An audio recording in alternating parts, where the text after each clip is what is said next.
A paz do Senhor Jesus, espero que todos estejam bem. Vamos fazer um estudo da palavra do Senhor sobre as nossas vidas. Uma palavra que eu demorei muito para poder aprender e estudei para poder compreender o que o Senhor queria falar comigo. E se encontra no livro de 1 Reis 19, do versículo 1 ao 18. Vamos ler? Jezabel ameaça Elias. E Acabe fez saber a Jezabel tudo quanto Elias havia feito, e como totalmente matara todos os profetas à espada. Então Jezabel mandou um mensageiro a Elias e dizer-lhe: assim me façam os deuses e outro tanto, se de certo amanhã, a estas horas, não puser a tua vida como a de um deles. O que, vendo ele, se levantou e, para escapar com vida, se foi e veio a Berseba, que é de Judá, e deixou ali o seu moço. E ele se foi ao deserto, caminho de um dia, e veio e se assentou debaixo de um zimbro. E pediu em seu ânimo a morte, e disse: já basta, ó Senhor, toma agora a minha vida, pois não sou melhor do que os meus pais. E deitou-se e dormiu debaixo de um zimbro. E eis que então um anjo tocou e lhe disse: levanta-te e come. E olhou, e eis que à sua cabeceira estava um pão cozido sobre as brasas, e uma botija de água. E comeu e bebeu, e tornou a deitar-se. E o anjo do Senhor tornou segunda vez, e o tocou, e disse: levanta-te e come, porque muito comprido te será o caminho. E levantou-se, pois, e comeu e bebeu, e com a força daquela comida caminhou 40 dias e 40 noites até Horebe, o monte de Deus. E ali entrou numa caverna e passou ali a noite. E eis que a palavra do Senhor veio a ele e lhe disse: que fazes aqui, Elias? E ele disse: tenho sido muito zeloso pelo Senhor, Deus dos exércitos, porque os filhos de Israel deixaram o teu concerto, derribaram os teus altares e mataram os teus profetas à espada. E eu fiquei só, e buscam a minha vida para tirarem. E ele lhe disse: sai para fora e ponte neste monte perante a face do Senhor. E eis que passava o Senhor, como também um grande e forte vento, que fendia os montes e quebrava as penhas diante da face do Senhor. Porém, o Senhor não estava no vento. E depois do vento, um terremoto também. O Senhor não estava no terremoto. E depois do terremoto, um fogo. Porém, também, o Senhor não estava no fogo. E depois do fogo, uma voz mansa e delicada. E sucedeu que, ouvindo-a, Elias envolveu seu rosto na sua capa e saiu para fora e pôs-se à entrada da caverna. E eis que veio a ele uma voz que dizia: que fazes aqui, Elias? E ele disse: eu tenho sido um extremo zeloso pelo Senhor, Deus dos exércitos, porque os filhos de Israel deixaram o teu concerto, derribaram os teus altares e mataram os teus profetas à espada. E só eu fiquei, e buscam a minha vida para matirarem. E o Senhor lhe disse: vai e volta pelo teu caminho para o deserto de Damasco, e vem e unge Azael, rei da Síria, sobre a Síria. Também a Gel, filho de Ninsi, ungirás rei de Israel, e também a Eliseu, filho de Safate, de Abel-Meloá, ungirás profeta em teu lugar. E há de ser que o que escapar da espada de Azael, matá-lo-á Jeú, e o que escapar da espada de Gel, matá-lo-á Eliseu. Também eu fiz ficar em Israel 7.000, todos os joelhos que se não dobraram, todos os joelhos que se não dobraram a Baal, e toda a boca que não o beijou. Até aqui. Quando eu recebi do Senhor missão de procurar o pé de zimbro e compreender o que ele queria falar comigo no pé de zimbro, foi muito difícil. Foi um dos estudos que eu mais demorei a procurar, a entender. E eu fui buscando, estudando, querendo entender o que o Senhor queria falar acerca do pé de zimbro de Elias e dos personagens dessa história. E Deus é maravilhoso na nossa vida, a gente que às vezes não compreende. E eu fui buscar as informações necessárias. Primeiro eu fui buscar para entender o que é um pé de zimbro. Era um arbusto usado, que tinha antigamente no solo, que ele era usado as folhas para fazer tempero, e essas folhas e esse arbusto ele era muito firme, muito resistente ao deserto. E eu também descobri que no livro de Jó, no capítulo 30, no versículo 3 e 4, ali, ele diz que o zimbro foi usado para alimentar a fome extrema da época em Israel. E eu fiquei olhando assim para a vida de Elias nessa situação, depois de tudo que Elias viu, depois de tudo que Elias fez com o profeta de Deus, que Deus levantou como um profeta forte, um profeta de sinais. Elias fez tanta coisa, tanta coisa. E no decorrer do ministério dele, ele mostrou Deus sobre ele. Falou que não ia chover, não choveu. Falou que ia chover, choveu. Desceu fogo dos céus. Matou os profetas. E aí eu vejo todo aquele poder, toda essa unção sendo destruída por causa de uma ameaça. De uma mulher e de um homem que foi lá fazer reclamação, fazer picuinha para a mulher, né? E como Acabe e Jezabel. E eu fiquei pensando assim, meu Deus, às vezes uma ameaça, ela desestrutura todo um ministério, toda uma pessoa. E eu fiquei olhando para Elias, não com um olhar crítico, mas um olhar para poder entender o que ele pensou naquele momento. Mas a própria palavra de Deus mostra o que ele pensou naquele momento. Então depois eu fiquei pensando, meu Deus, Elias foi muito usado por Deus, e às vezes nós achamos que nós somos usados por Deus, mas não, Elias foi olhos vistos, como a gente entra na palavra no cenário, na circunstância que ele viveu naquela época. Ele era um homem usado por Deus, com certeza, sem sombra de dúvida, e viu muitos sinais de Deus feitos através dele. E ele tinha uma autoridade muito grande como profeta. Ele não foi levantado como profeta, ele foi levantado como um profeta de autoridade, de resposta do Senhor, de obediência ao Senhor. E o Senhor mostrava ele através da vida de Elias, pelos grandes feitos que o Senhor fazia através da vida dele.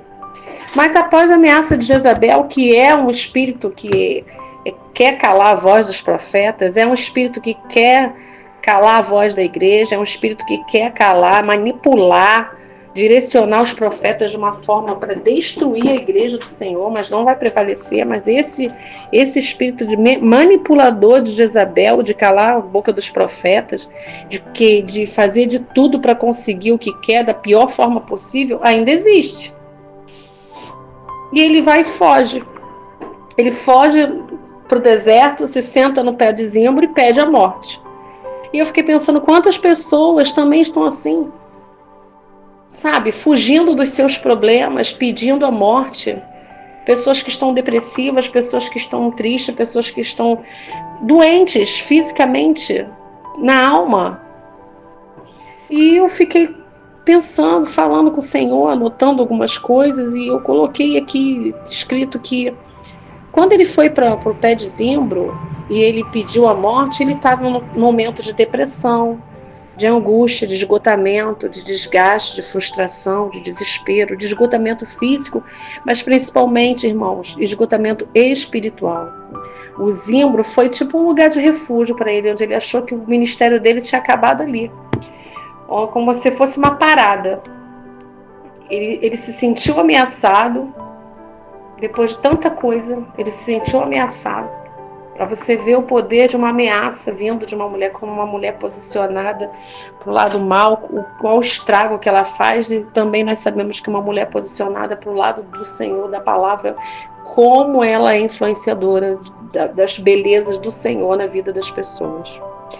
E ele foi para lá. E o Zimbro foi um lugar de refúgio, foi um lugar onde ele mostrou a frustração dele. Mas também foi um lugar de provisão e um lugar de tratamento com ele. Porque o anjo foi lá. No meio do deserto, ele recebeu um renovo. Ele recebeu alimento, ele recebeu água. E o anjo veio falar com Elias. Só que quando o anjo foi falar com Elias, ele não foi falar o que a gente espera quando a gente está se sentindo depressivo, triste, angustiado, não. A gente espera o quê? Quando a gente comenta alguma coisa, um problema nosso com um irmão, com uma outra pessoa, com um líder, você espera que fale assim, ai, tadinho, ai, coitadinho. Ai, eu vou orar por você, pode deixar que eu vou orar por você. Eu vou passar a mão na sua cabeça, sabe? Eu tô contigo nessa guerra. Ah, meu Deus, meu irmão, a tua luta é tão difícil. Não foi assim, não. As coisas de Deus nunca é assim. O anjo falou o quê? Versículo 5. Deitou-se e dormiu debaixo de um zimbro, e eis que então o anjo o tocou e lhe disse, levanta-te e come. Ele não falou, vai deitar ali, descansar um pouquinho, que na hora que você acordar vai melhorar, não. Ele falou o quê? Levanta-te e come. Uma ordem. Foi uma ordem. Olha a diferença. Levanta-te e come. Ordem. Foi ordem. Não foi conselho, não. Foi ordem. E quantas vezes nós estamos como Elias? Quantas pessoas estão como ele? Que levantam, comem e voltam a dormir. Porque ele levantou, ele comeu e foi dormir de novo. Não é isso? Quantas pessoas estão? Quantas vezes nós também estivemos dessa forma? Depressivos, angustiados, frustrados, esgotados, cansados, não só no corpo. E o anjo voltou a falar com ele. O anjo voltou. O anjo levou o pão, a água, que pra gente, se a gente trazer para agora, o pão é a palavra do Senhor e a água é a palavra do Senhor, que nos alimenta, que nos sustenta, que nos faz andar. E o anjo voltou a falar com ele. E acrescentou ainda. Ele pela segunda vez voltou a falar com Elias e acrescentou o quê? Versículo 7, vamos lá? E o anjo do Senhor tornou a segunda vez e o tocou e disse, levanta-te e come, porque muito comprido te será o caminho. Outra vez, uma palavra de ordem e ainda teve mais um acréscimo. Levanta-te, come, porque muito comprido te será o caminho. Não foi promessa de, vai melhorar, vai ficar tudo bem. Não foi frase emocional. Pode ficar tranquilo, que Deus está entrando com providência. Não é isso não, gente. Falou o quê? Muito comprido será o seu caminho. E o Senhor está falando conosco também. Levanta-te e come, muito comprido será o seu caminho. E ele se alimentou e andou. E o alimento do Senhor é um alimento diferente, irmãos. Não é um alimento que às vezes as pessoas pensam que está alimentadas é estar de barriga cheia, pessoas que tomam complexos vitamínicos, pessoas que tomam coisas sintéticas que vão melhorar, vão te dar força, vão te dar saúde, vão te dar energia. Não. Foi pão e água, irmãos. Pão e água. Pensa nisso. Um pão cozido sobre as brasas. O pão já estava cozido, irmãos. Sobre as brasas e uma botija de água. Água e pão. É o que nós também temos que nos alimentar para que a gente possa enfrentar a caminhada. E o nosso caminho também é cumprido, irmãos. Até o Senhor nos buscar e até que Ele venha para levar a igreja dele, nós temos um caminho muito comprido para trilhar. Ele se alimentou, ficou 40 dias andando até chegar no deserto, no monte, até Horebe, o monte de Deus. E foi caminhando. Só que ele chega lá, ele entra na caverna. Mesmo depois que ele recebeu a ordem, através do anjo, e o alimento, e a água, ele vai e entra na caverna. E na caverna, o Senhor dá um tratamento para ele. um tratamento de provação, de vento, terra, terremoto, vento, terremoto e fogo. E nós também estamos passando, porque veja bem toda a trajetória desse momento na vida de Elias. Veja, porque também isso serve para nós, não é só porque era Elias, era profeta, não, agora somos nós. O que aconteceu? Ele passou por provações, o vento, o terremoto e o fogo. E nós também, quando nós vamos para as cavernas, nós também passamos muitas das vezes por essas provações, por essas situações que não entendemos. Mas é para o nosso tratamento. Ali é aquele momento que o Senhor está tratando de nós. Então a pergunta que nesse estudo eu fiz para mim e estou fazendo nesse momento é: qual é a caverna que você está enfrentando nesse momento? Qual o sentimento que você está tendo nesse momento que te leva para a caverna, que te leva para desejar a morte? É o medo? É a angústia? É a depressão? É a opressão? É o esgotamento? Qual é o sentimento? O que está fazendo você entrar na caverna? O que está fazendo você se frustrar e caminhar até um pé de zimbro e pedir a morte? Porque o Senhor não estava no vento. E qual é o vento? O vento daquele momento são as afrontas, a apostasia, os ventos de doutrina que muitas das vezes nós recebemos, a solidão, a derrota mediante uma situação que estamos vivendo. Mas o Senhor também não estava no vento. Muitas das vezes esses ventos somos nós que trazemos para a nossa vida ou agentes externos que trazem para a nossa vida. E o Senhor não estava no terremoto. E como é um terremoto na nossa vida? Um terremoto é uma destruição total. Se você olhar o cenário de um terremoto, é uma destruição total. É uma situação que a gente passa que parece que tirou toda a ordem, tirou o nosso chão, destruiu tudo. Perdeu tudo, perdeu móveis, perdeu casa, perdeu documentos, perdeu a identidade, perdeu tudo. Você só tem você e ponto final. Mas o Senhor também não estava no terremoto. E veio a situação de fogo. E qual é essa situação de fogo? É aquela situação que foge ao nosso controle e destrói de uma forma irreversível. Quantas vezes nós passamos pelo fogo? Que queima toda a nossa esperança, que queima toda a nossa alegria, que destrói, que é irreversível, que parece que você não vai mais resolver. Quantas pessoas passam por um incêndio, olham, voltam para os seus lares e às vezes ficaram só a parede. Dói, machuca, queima, arde, destrói. Mas o Senhor também não estava no fogo. E essas situações que nós passamos também, irmãos. Depois de tudo veio a voz mansa. Aí sim veio a voz do nosso Pai, do nosso Redentor, do nosso Senhor. E pergunta para ele o que ele faz ali. O Senhor pergunta para ele, irmãos, o que ele faz ali. E o Senhor pergunta hoje para nós, irmãos, o que nós estamos fazendo aqui. O que nós estamos fazendo ali? O que nós estamos fazendo lá? E Elias, ele mostra tanto a humanidade dele, que ele fala com o Senhor e ainda se explica de uma forma para acusar o outro. Né? Ele se explica de uma forma para acusar o outro. Ele culpa outra pessoa. Ele está olhando a circunstância ali, está começando a se justificar por que ele está assim. Dizendo que ele está abandonado, que o povo fazia as coisas erradas, que o povo estava negligenciando ao Senhor e que ele estava cansado. Ele estava exausto pela situação e ele não queria mais viver daquela forma. Ele botou a culpa nas pessoas. Nas pessoas. Nós também fazemos isso, irmãos. Nós botamos às vezes culpa no cenário dos outros, na situação, e não olhamos a nossa culpa, não olhamos ao que estamos fazendo errado. E ele fala da solidão que ele estava sentindo naquele momento, que toda vez que Elias abria a boca, ele expressava a solidão, a angústia, o esgotamento, o cansaço. Para ele ali, o ministério dele tinha acabado.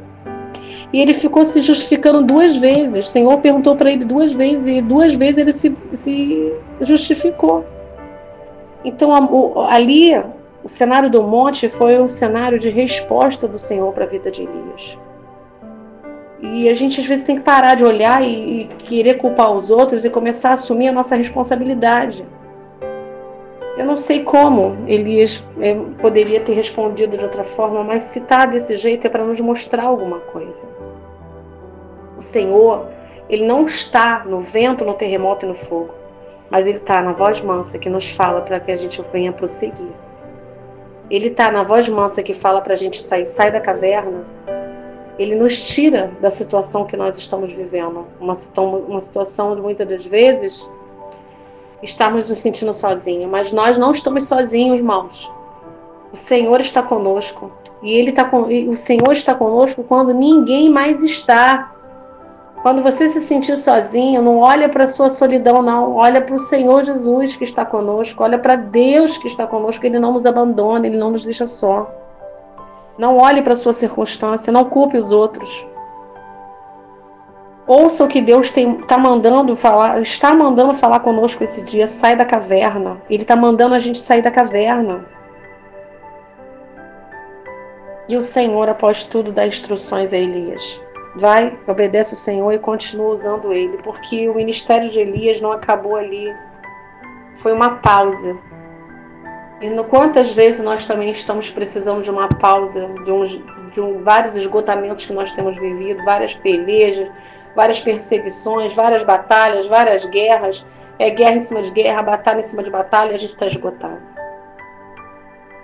Então o Senhor, através dessa palavra, mostrou como a gente tem que lidar no meio da ansiedade, no meio do esgotamento, no meio da depressão. Eu vejo um profeta ali cansado, esgotado, depressivo, arrumando desculpa, porque ele olhou para o povo, ele não olhou para Deus e não olhou também por tudo que Deus fez através da vida dele, sabe? E a gente tem que prestar bem atenção. O Senhor aparece e se manifesta para Elias no meio da prostração, no meio da solidão de Elias. Ah, mas um profeta não pode ficar triste? Pode. Um profeta não pode ficar cansado? Pode. Não só profeta, todos. Todos.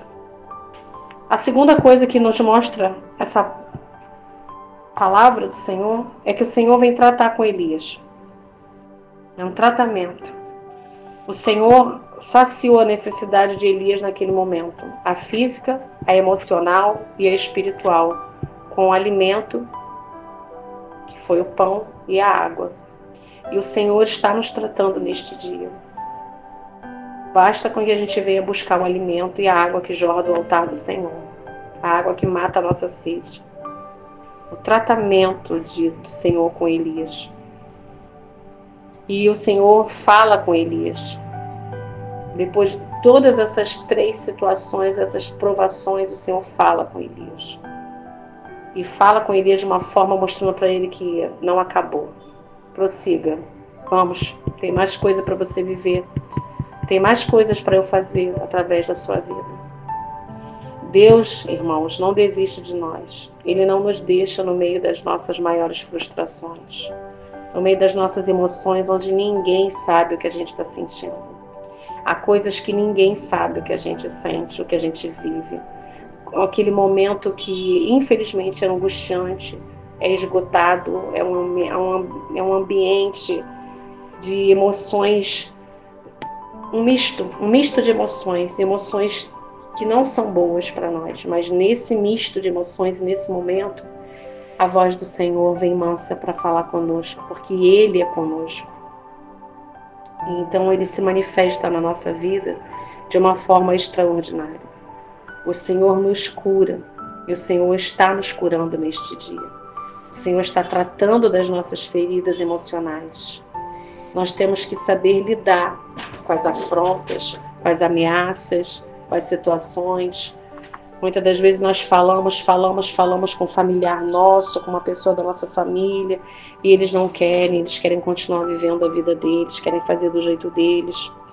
E a gente não pode simplesmente fugir e ir para um pé de zimbro pedir a morte. Não, a gente tem que prosseguir. Porque a gente sabe que quem crê na palavra de Deus não se esconde.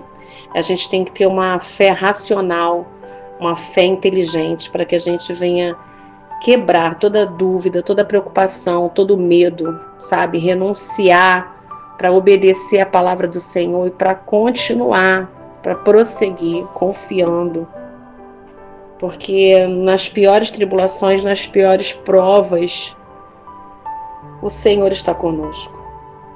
Ele não está no vento, no terremoto e no fogo, no deserto, mas Ele está conosco. Então vamos continuar olhando para a palavra do Senhor de uma forma que a gente enxergue também o que o Senhor quer falar conosco através da vida de Elias, através dessa pausa, né? Porque para mim foi uma pausa. Para mim foi a mostra assim, do ápice da humanidade de um profeta.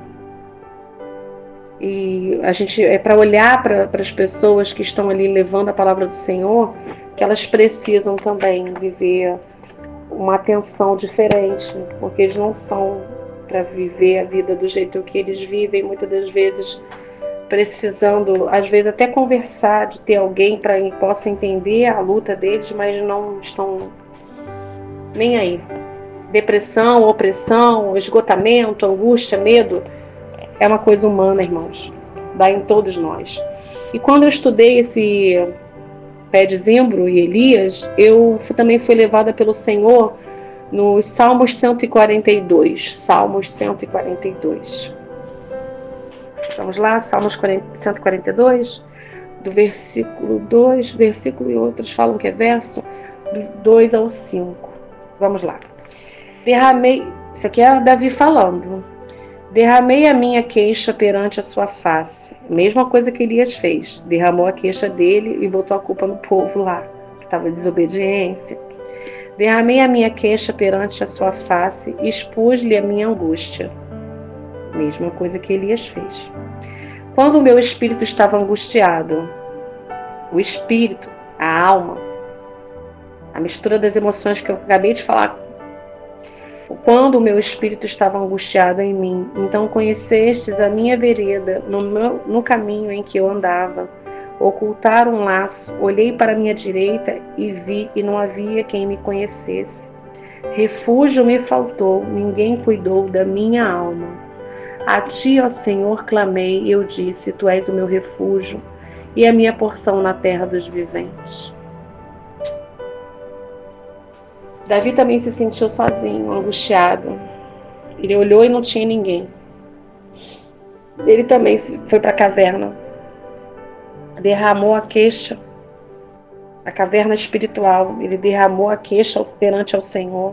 Ele expôs a angústia. Davi, irmãos. A gente está falando de Elias e Davi. Preste atenção. A gente está falando de Elias e Davi. Ele também, por causa do que ele estava vivendo naquele momento, se sentindo perseguido, se sentindo sozinho. Ele se sentiu perdido, ele se sentiu sozinho, ele se sentiu angustiado, sem ninguém. Mas ali Davi entendeu que ele tinha Deus. E nós temos Deus. Nós temos. A gente tem que entender que a gente não tem que depender e esperar nada de ninguém. A gente faz a nossa parte. E o Senhor vai fazer a dele. Porque é o Senhor que é o nosso socorro. O Senhor não nos desampara. Então nós temos que continuar confiando na promessa do Senhor, nos planos que Ele tem.